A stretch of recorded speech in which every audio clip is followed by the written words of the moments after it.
মা আর আমি বেরিয়ে পড়েছি শ্রাদ্ধ বাড়িতে যাওয়ার জন্য। পাশের বাড়ি এক কাকিমা মারা গেছেন, সেই শ্রাদ্ধে যাচ্ছি।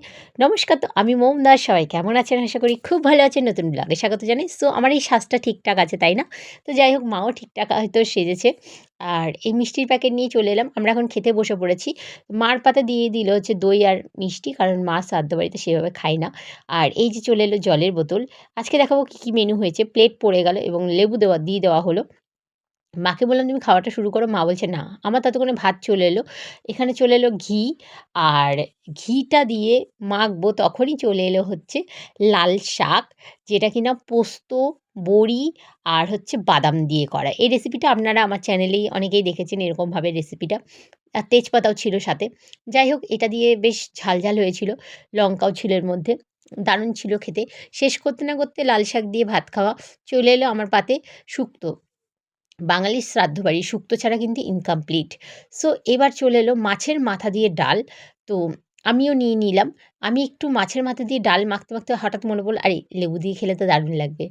যাই হোক, লেবু দিয়ে আমি কিন্তু ভাতটা চিপে নিলাম। লেবুটা চিপে নিলাম ভাতের মধ্যে। ভাত চিপিনি, লেবুটা চিপে নিয়েছি ভাতের মধ্যে। আর এবার আমার পাতে চলে এলো হচ্ছে ঝুরি আলু ভাজা, যেটা কিনা বাদাম দেওয়া রয়েছে আর একটু কারি পাতা দেওয়া রয়েছে। শুকনো লঙ্কাও দেওয়া আছে। এটা শেষ করতে না করতে ভেটকি মাছের পাতুরি চলে এলো। তো যাই হোক, আমি খুব একটা পাতুরি ভালো খাই না। আমি ১ পিসই নিয়েছিলাম ভেটকি মাছের পাতুরি। ওরা আরেকবার সেধেছিল, আমি নিইনি। এই যে মাছটা দেখুন দারুণ ফ্রেশ ছিল।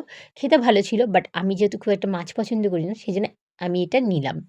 তো এবার আমার ভেটকি মাছের পাতুরিটা শেষ করতে না করতেই আমাদের পাতে এবার পড়ে গেল হচ্ছে কাতলা মাছের পেটি চাইলাম, কাতলা মাছ পড়ে গেল।